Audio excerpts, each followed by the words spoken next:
छोटी बहू। आप मुझे बताओगी कि क्या चल रहा है? आप जानते हो इस लड़के को? अगर आपका ऑलरेडी इसके साथ रिश्ता तय था तो आपने मुझे शादी के लिए हाँ क्यों कहा? मैंने कुछ भी गलत नहीं किया है। मेरा विश्वास कीजिए, मैंने कुछ भी नहीं किया है। भाना, मैं आपका विश्वास करना चाहता हूँ। उसके लिए आपको सब कुछ मुझे खुलकर बताना पड़ेगा और सच बताना पड़ेगा। तो आप पर विश्वास करना मेरे लिए बहुत मुश्किल हो जाएगा। अरे इसको पूछ के क्या फायदा? अरे इसको बताना होता तो पहले ही बता देती ना। इसने मुझसे शादी का वादा किया था। आज इसीलिए तो मैं अपनी बारात लेकर यहां खड़ा हूं।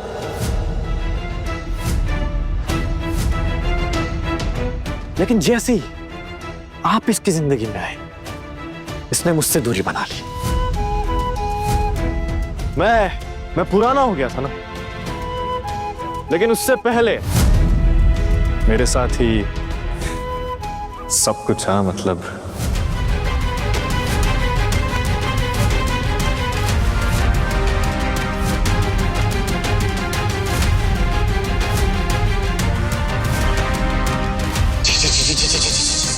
बड़े बुजुर्ग हैं यहाँ पे। ये मतलब मेरे कहने का मतलब है सिर्फ शादी का वादा ही नहीं, और भी बहुत कुछ था हमारे बीच। मदर!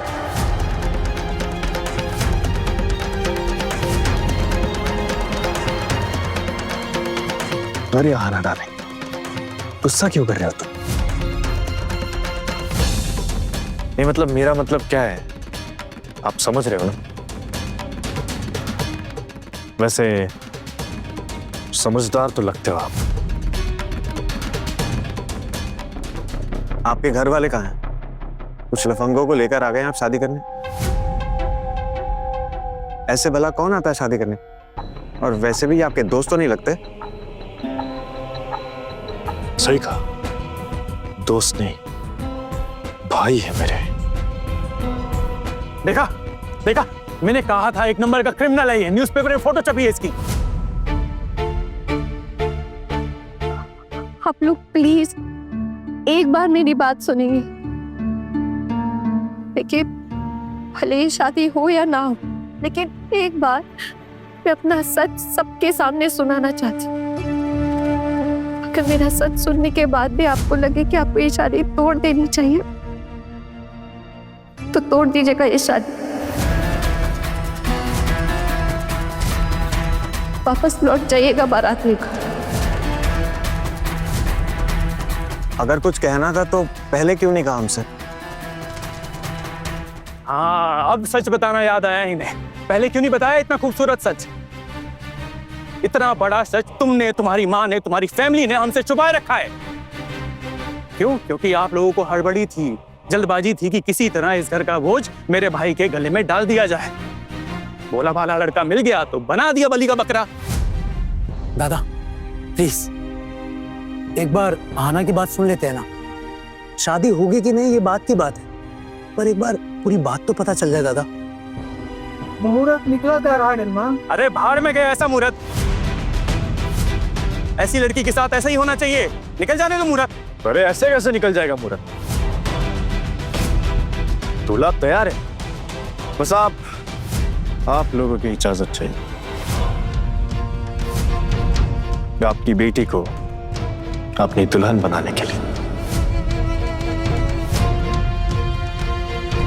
इस चिकने से तो अब तुम्हारी शादी होने से रही। आओ, मैं और तुम्हें बैठ जाते हैं मंडप में।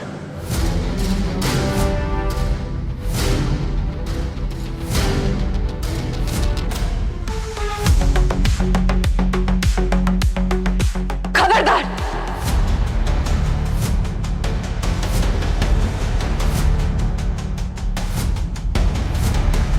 खबरदार, जो एक कदम भी मेरी तरफ बढ़ाया तो मैं मर जाऊंगी, लेकिन तुमसे शादी कभी नहीं करूंगी।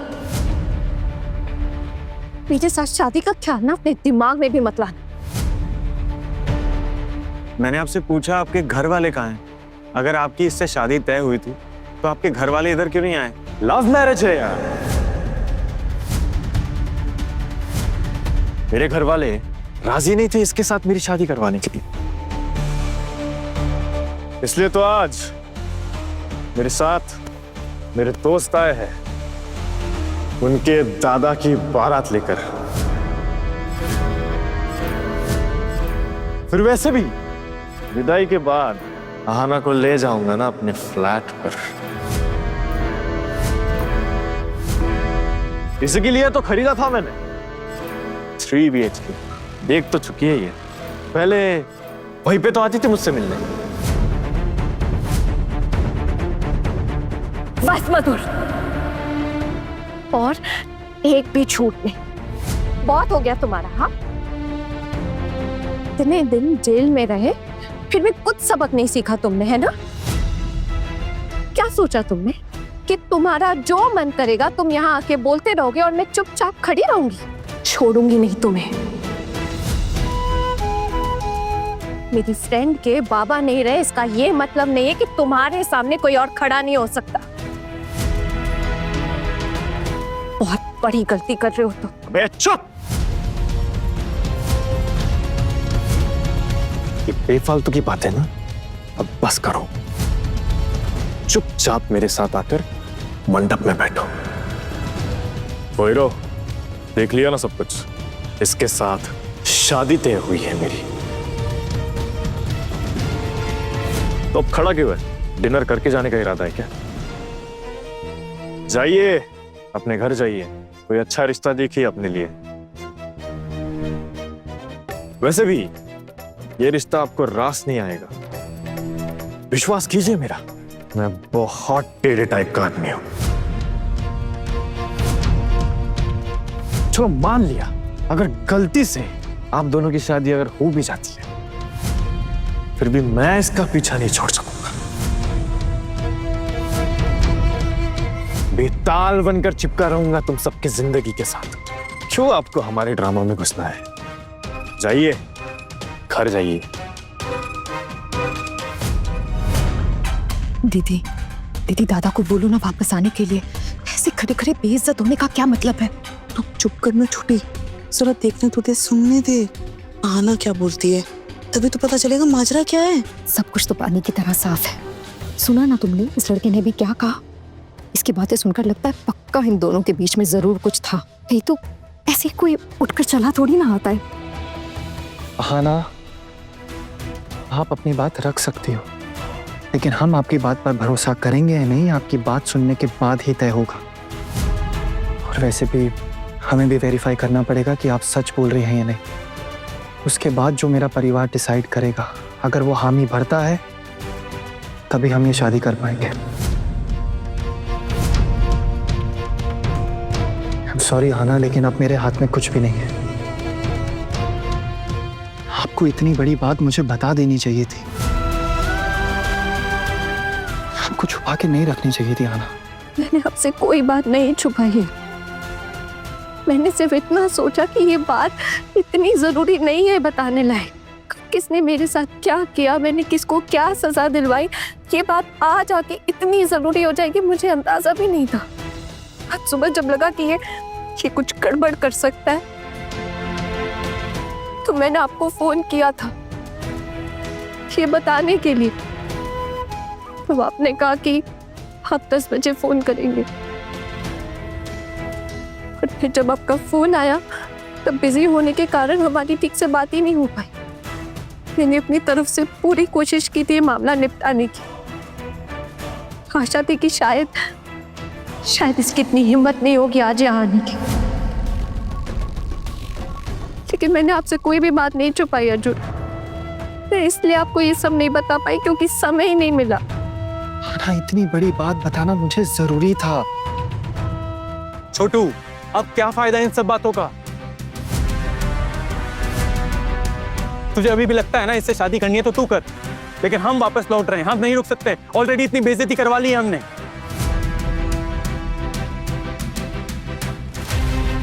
बिल्कुल सही कहा होने वाले जेठ जी।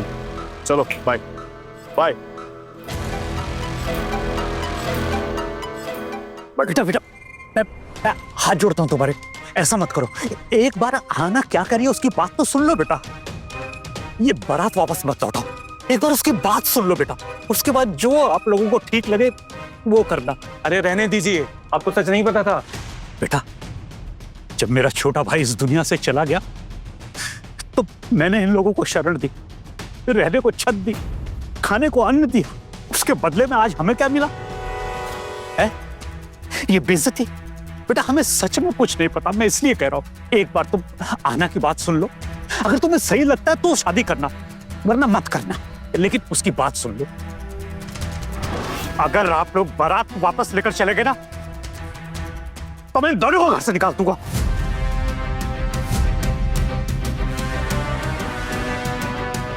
उल्टू दादा प्लीज, मैं आना की पूरी बात सुनना चाहता हूं।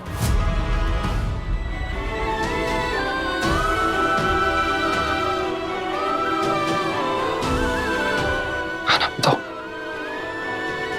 अरे कहना क्या है, ये सब छोड़िए, मेरे पास टाइम नहीं है। मेरे पास टाइम है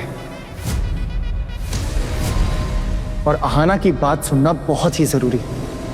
तुम्हें क्या लगता है तुम ऐसे सज धज के मेरी शादी में पहुंच जाओगे और मेरी होने वाली दुल्हन से शादी करने की बात करोगे और ये सब सुन के मैं डर के यहां से चला जाऊंगा? ऐसा बिल्कुल भी नहीं होगा। जिससे शादी करने के लिए इतना बड़ा बखेड़ा खड़ा हुआ है उसकी बात सुनना बहुत जरूरी है।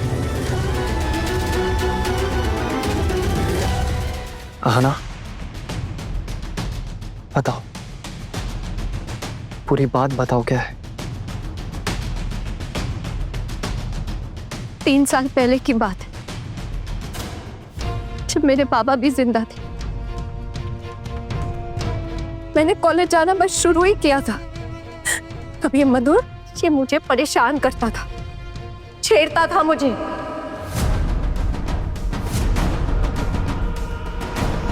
मैंने बहुत कोशिश की इसकी हरकतों को इग्नोर करने की, लेकिन एक दिन अचानक इसने मुझे शादी के लिए पूछा। मैंने तुरंत मना कर दिया था। उसके बाद से ये मुझे तंग करने लगा। मैं जहां जाती थी मुझे फॉलो करता था।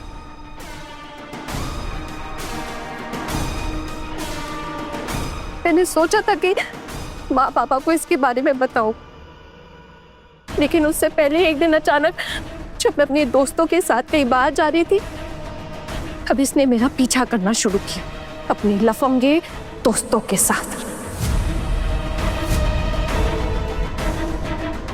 उस दिन इसने ठान ही ली थी कि मुझे उठा के लेके ही जाएगा, लेकिन मैं और मेरी दोस्त हम वहां से किसी तरह बच के निकल गए।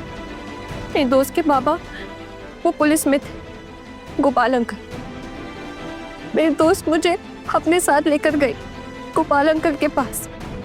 फिर गोपाल अंकल से मैंने इसके खिलाफ कंप्लेंट दर्ज की। तब गोपाल अंकल ने इसको जेल भेजा 3 सालों के लिए। और इसी बीच मेरे बाबा भी चल बसे और गोपाल अंकल भी नहीं रहे। अगर आपको मेरी बात पे विश्वास नहीं है तो आप मेरी फ्रेंड को पूछ सकते हैं। बैंगलोर में पढ़ाई करती है वो, इसलिए मेरी शादी पे नहीं आ पाए। लेकिन आप लोग को जो भी पूछना है आप लोग उससे पूछ सकते हैं, वो आप लोग को सब कुछ बता देगी। जेल से छूटने के बाद कल इसने मुझे कांटेक्ट किया। पहले तो मैंने इसकी बातें इतनी सीरियसली नहीं ली, लेकिन आज सुबह से ये मुझे धमका रहा है, कह रहा है कि मेरी जिंदगी बर्बाद कर देगा जैसे मैंने इसकी जिंदगी बर्बाद की। और तभी मैंने आपको फोन किया था। अर्जुन, मुझे आपसे एक बहुत जरूरी बात करनी है। मैं ये कह रही थी कि हाँ, मैं समझ गया। अब आप लोग ही फैसला कीजिए और बताइए इसमें मेरी क्या गलती है। अगर कोई आपके साथ बदतमीजी करेगा तो क्या आप उसे सजा नहीं दिलवाएंगे? मेरा इसके साथ कोई रिलेशनशिप नहीं है। ये मुझसे सिर्फ दिखावे के लिए शादी करना चाहते हैं ताकि मेरे साथ नाजायज रिश्ता रख सके। सुबह से अपने गुंडों को मेरे यहाँ पे भेज रहा है और इसके गुंडे मुझे धमका के यहाँ से ले जाना चाहते हैं। जब आप लोग हल्दी लेकर आए थे तब भी मैं इसके भेजे हुए गुंडे को ही समझा रही थी ताकि हमारी शादी के वक्त कोई हंगामा ना हो।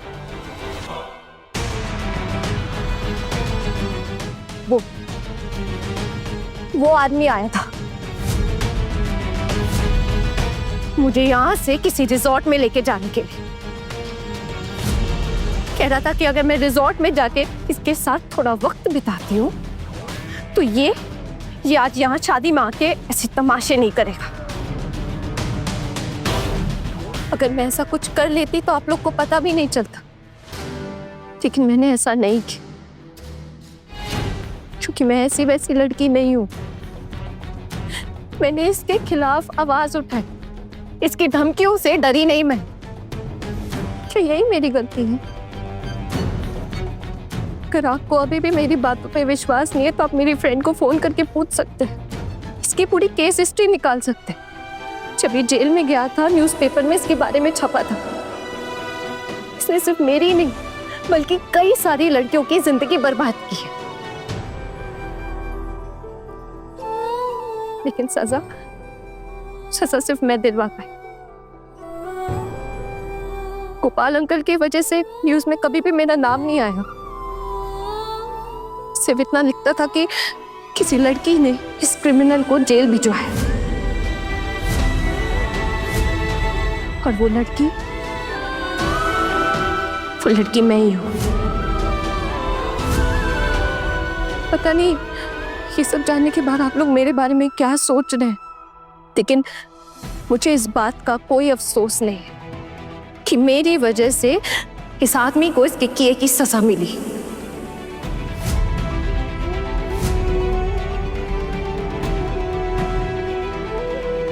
सब कुछ आपके हाथ में अर्जुन।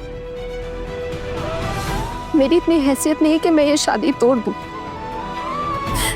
अगर मेरे हाथ में होता तो मैं आपको कभी परेशान नहीं करती।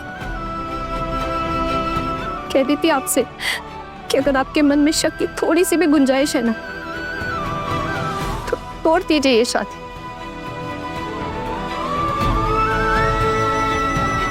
मेरी माँ ने जिंदगी भर बहुत दुख झेले, बहुत कुछ सहा है। मैं नहीं चाहती मेरी वजह से उन्हें और दुख झेलना पड़े। मेरी माँ के लिए, सिर्फ और सिर्फ मेरी माँ के लिए मैं आपके सामने भीख मांगती हूँ अर्जुन।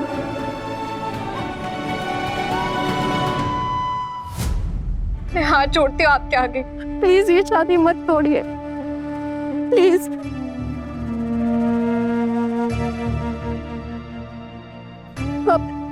आप जैसा कहेंगे मैं वैसा करूंगी, जो कहेंगे वैसे रहूंगी,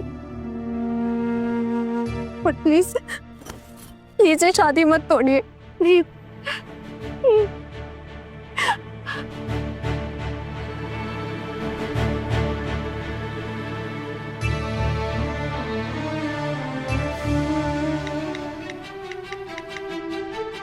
हेलो, पुलिस स्टेशन। सर मैं माधव रॉय बोल रहा हूँ। सर एक्चुअली मेरी बहन की शादी है सर, और यहाँ पर एक मधुर हालदार नाम का गुंडा यहाँ बेवजह परेशान कर रहा है हमें सर। सर मेरी बहन की शादी टूट जाएगी सर, आप लोग प्लीज जल्दी आ जाइए। हाँ जी सर, एड्रेस लिखिए, 24 कोलकाता लेन, दमदम। किसको फोन कर रहे थे? पुलिस को? अब यहाँ इस तरीके का बखेड़ा खड़ा होगा तो पुलिस को तो फोन करना ही पड़ेगा ना। और मुझे लगता है आना सच ही बोल रही है इस गुंडे के बारे में। अब हम ऐसे कैसे झुक जाएं किसी की गुंडागर्दी के आगे? लेकिन मुझे तो लगता है ना कि इतना सब हो जाने के बाद ये लोग आपकी बहन को कभी अपने घर की दुल्हन नहीं बनाएंगे। अमर दादा, पोल्टू दादा, टुकुन दादा और चाचा जी, आप इस घर के बड़े लोग हैं ना। अब आप बताइए कि मुझे क्या करना चाहिए।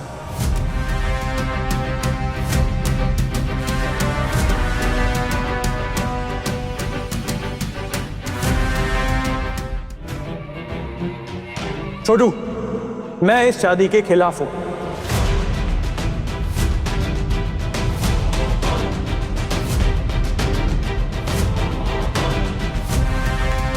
बाकी जो तुझे करना है तू कर। हमारे घर में हमारे बड़े मामा हमारे साथ हैं, उनसे पूछ। लेकिन हमें इस झंझट में नहीं पड़ना है बेटा। ये एंटी सोशल गुंडे हैं, आज नहीं तो कल, पता नहीं कल हमारे घर पे आके क्या झंझट खड़ा कर दें। हमें ये सब नहीं चाहिए और मैं भी इस शादी के बिल्कुल खिलाफ हूं। देखिए, अगर आप लोगों को भरोसा नहीं है तो एक बार आना के दोस्त को फोन करके देख लीजिए और पता कर लीजिए कि हमारी आना सच बोल रही है या नहीं। अरे मधुसूदन जी, सच बोल रही है या झूठ, हमें इस झमेले में नहीं पड़ना है। अरे हमने रिश्ता तय किया, कोई युद्ध करने थोड़ी ना आ गए हम लोग। और लड़कियों की देखिए कमी नहीं है, हमारे बेटे के लिए बहुत सारी लड़कियां मिल जाएंगी। भले ही बारात लेकर आ गए हम, लेकिन शादी थोड़ी ना हुई अब तक। ये तो हमारी किस्मत अच्छी है कि समय रहते हमें सब कुछ पता चल गया। सही बोला है बिल्कुल अर्जुन। अर्जुन, यही नाम है ना आपका? सुन लिया ना सब कुछ, ले लिया ना डिसीजन, तो अब अपने बारातियों को लीजिए और यहां से दफा हो जाइए। सच में मुहूर्त निकला जा रहा है। छोटू, एक बात कहूं, तुझे इस लड़की से शादी करनी चाहिए।